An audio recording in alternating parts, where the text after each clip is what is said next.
Akka walta kabajamuuf jaalatamoo daawwattoota hordoftoota Franqaloo Digital Media kun kan daawwachaa jirtan Franqaloo Digital Media oduu guyyaa irraa isiniif qabannee dhiyaannee jirra oduu har'aatti naan wajjin an obsaa Ridwaaniin oduu kan jetteen isin daawwassa. Rakkoo daldala jimaa mudatee fala kaa'uu dhabuun tuffii uummataaf qaban itti agarsiisaa jiraachuu kan dubbatan hayyoonni siyaasaa fi diinagdee. Dabalatoota kanaatiif akka itti aanutti seeftiidha. Daldala jimaa danqamee fala akka argatuuf gaafiin uummataa furmaata waaraa fiduu dhiisuun mootummaan kun uummataaf yaaduu osoo hin taane tuffii uummataaf qabuuf itti agarsiisaa jira jechuudhaanis dubbatamaatti jira. Jimaan gatii dhabee jireenya uummataatiif ulfaataa jiraachuun ibsame. Jireenya uummataa Oromiyaa bahaa jimaa irratti hundaa'ee jireenya ofii akka gaggeessan mootummaan osoo beekum koo jirtu furmaata waaraa kannuu dhabuun hawaasni rakkoof harka kannaatis jira. Jimaan gatii dhabee qotee bulaan hiyyummaa maadhaaf saaxilamaati jira.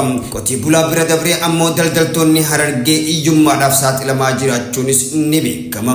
Duraan qotee bulaatu jimaa gurguratee waan isaan alaa galchanii fi tan biyya keessaatillee olii gadiin oofanii gurguraniifis irraa bitaa bu'aa irraa akka argatanis taasisaati. Bara kana daldaltoonni keenya qaraxaa fi gibira kafaltii humnaan oliitiin kafalaa jiraachuun misaa osoo hin gurguratiin ol tuulanii bira rafaa jiraachuu yoo taate malee bitanii irraa kan bitamtellee waan gurgurachaa jiraniif akkasumas waan itti bitan akka deeffachaa jirreetu dubbatamaa jira. Hawaasni keenya kan baadiyyaatis kan magaalaatis akkuma lambaa gaazexeetti guyya guyyaadhaan gad deemaati jira. Fuuldurii qotee bulaa keenyaa fi daldaltoota Harargee akka kanaan itti fufataanaan akka malee rakkoo yaachisaa akka jirus dubbatama.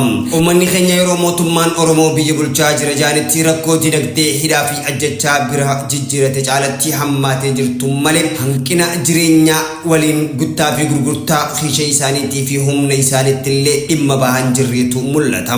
Uleen tun eessaa akka dhuftee isaan dhawaa jirtus waan hin beekamne. Rakkoon daldala jimaa kun waggoota 5 dabran qofa qotee bultoonni miidhamaaf saaxilaman addatti ammoo ji'oota 3 dabran kanaan alatti ammoo gara ji'oota 5tti tarkaanfachaa jiraachuunis dhaga'ame.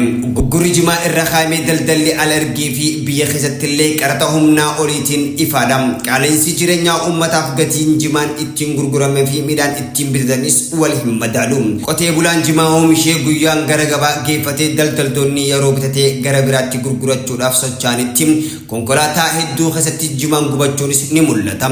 Dhimmi jimaa hanga ammaan tanaatti furmaata argachuu dhabuun kun ammoo qonnaan bultootaa fi daldaltoota jimaa Harargee karaa hiyyummaatiif ceesisaatis jira.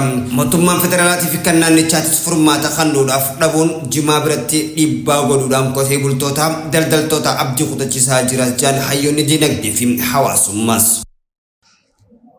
Aduu kan jetti yaalutti yeroo isin dabarsu ammoo dhiyeenya kanatti kan hundeeffamtee bulchiinsa naannoo walakkeessa kibba Itoophiyaatti godina Haaraa Guraagee bahaa dabalatee godinoota hedduu keessatti wal ciniinsi isaanii dhaga'amee jira. Uummata naannoo kibbaa biratti dabalatoota kanaatiif ammoo Dastuu Ahmad akka itti aanutti nuuf dhiyeesti.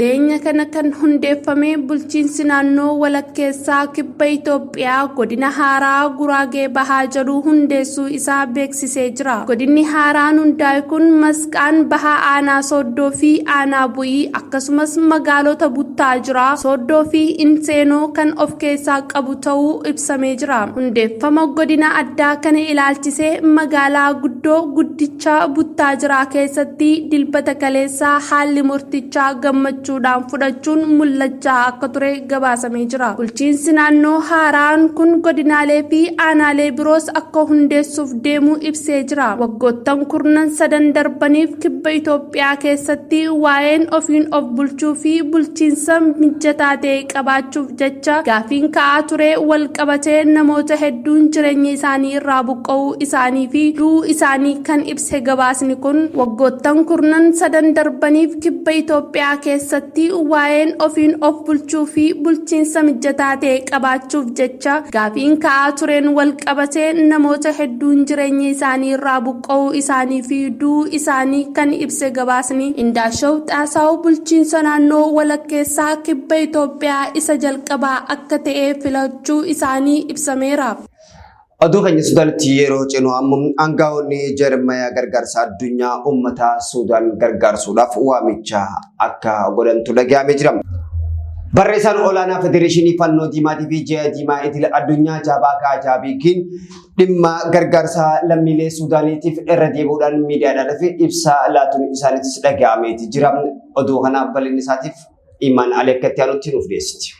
Dhaabbanni isaanii gargaarsa doolaara miliyoona 45 addunyaa gaafate keessaa dhibbantaa 7 qofa akka argate himan. Aangichi magaalaa Kaayiroo keessatti ibsa madda oduu Association Pressiin kannaniin akka jedhanitti uummanni Suudaan gargaarsa michummaa fi fedhii hatattamaa akka barbaadan ibsani. Fedhiin gargaarsa biyyattii keessa jiru kan dhugaatii ja'an. Chaappaageen itti dabaluun hawaasni addunyaa birmannaa fi michummaa waggaa darbe warreen wal waraansa Raashiyaa fi Yukureenii miidhamaniif taasise ummata Suudaaniif taasisu akka qabu hubachiisan. Doolaara miliyoona 45 gaafatameen alatti warreen wal waraansicha baqatanii biyyoota ollaa keessa qubatanii jiran lammiilee Suudaanii deeggaruuf doolaarri miliyoonni 35 dabalataan akka barbaachisu kan ibsan. Aangaan Fannoo Diimaa fi Ji'a Diimaa Addunyaa biyyoota ollaa Suudaan keessa biyyi Masrii amma hagayyatti baqattoota 272,072 simachuu isaanii guyyaa guyyatti baqattoonni 400 hanga 600 ta'an daangaa Masrii qaxxaamura akka jiran himan. Dhaabbata mootummoota gamtoomaniitiin jaarmeenii dhimma godaantota akka jiranitti sababa wal waraansa Suudaanii kanaan namoonni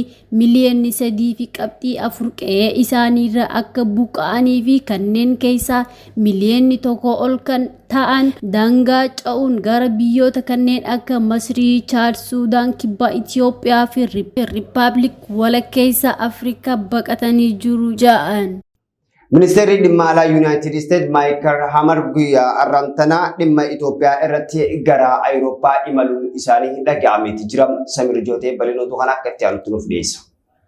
Ambassador Mike Hammer ergamaan addaa Ameerikaa gaanfa Afrikaa hagayya 13 irraa hanga 19tti gara Awurooppaatti ni imalu. Ministeerri dhimma alaa United States Mike Hammer Itoophiyaa irratti gorsa kennuudhaaf gama Awurooppaatti akka imalan beeksifameeti jira. Ambassador Mike Hammer ergamaan addaa Ameerikaa gaanfa baha Afrikaa hagayya 13 irraa hanga 19tti gama Awurooppaatti ni imalu. Ministeerri dhimma alaa United States haala yeroo Itoophiyaa fi hidha haaromsaa irratti biyyoota michuu ta'aniin waliin ni mari'atu jaameeti eegama. Odeeffannoon ministeerri dhimma alaa marsariitii isaa irratti maxxanseen akka mul'isutti Mike Hammer turtii isaa Stockholm, Sweden fi Brussels, Belgium gamtaa Awurooppaa keessatti bakka bu'oota Itoophiyaa fi Suudaan waliin akka wal argan beeksifameeti jira. Waltajjii torbee bishaan addunyaa Instituutii bishaan idil addunyaa Stockholm qopheessite irratti ni hirmaatan jaameeti eegama. Waltajjicha irrattis naannoo hidha haaromsa guddicha Itoophiyaa akka gorsan gamanumaan eerameeti jira. Yeroo ergamaan addaa Belgium Brussels turtii godhutti bakka bu'oota gamtaa Awurooppaa fi Ameerikaa waliin wal arguudhaan Ameerikaan rakkoo naannoo Amaaraa fi Oromiyaa Itoophiyaa keessatti mudate karaa nagaan furuudhaaf eegumsa lammiilee nagaa irratti marii ni gaggeessan jaameeti eegama. Kana malees waajjirri dhimma alaa ibsa kanneen ambaasadarichi haala waliigaltee nagaa qondaaltota Awurooppaa waliin Pretooriyaatti mallattaa'ee guutumatti hojiirra oolchuu irratti hooggantoota Itoophiyaa waliin akka mari'ataman ni eegama. Oduu kan jedhamuraatti mariin biyyoota BRICS guyyaa arrantanaa Afrikaa kibbaatti walgahii idilee isaanii gaggeessuuf jiraachuun isaaniitis dhaga'ameeti jira. Biyyoota kanneen akka Biraaziil, Raashiyaa, Indii fi akkasumatti illee Chaayinaa Afrikaa dabalatee guyyaa arrantanaa marii isaanii kan waggaadhaan gaggeessan guyyaa arrantanaa jalqabuu isaanii Afrikaa kibbaattis akka ta'e barameeti jira. Dabalata oduu kanaatiif akka itti aanutti isiniif dhiyaata.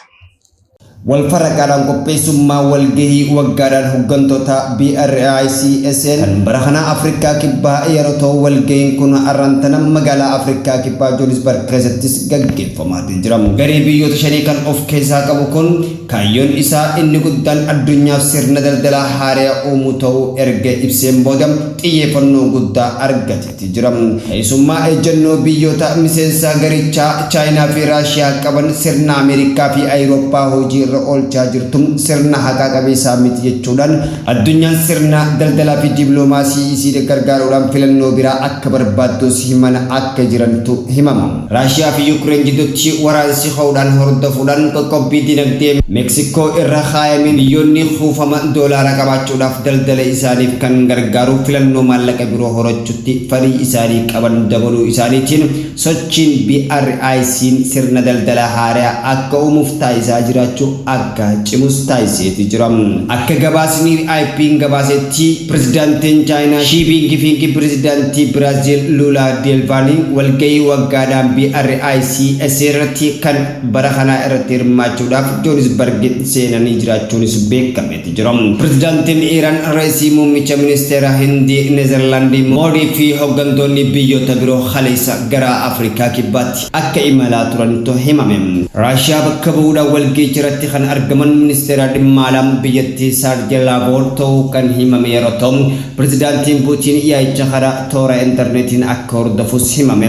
Ji'oota dura Itoophiyaa dabalatee biyyoonni addunyaa 40 ol miseensota BRIC kanatti argachuudhaaf gaafii dhiyeessuu isaanis kan gabaafame yeroo ta'u Suudii Arabiyaa, Iraanii fi Imaaraatonni Arabis biyyoota kana keessattis ni argaman.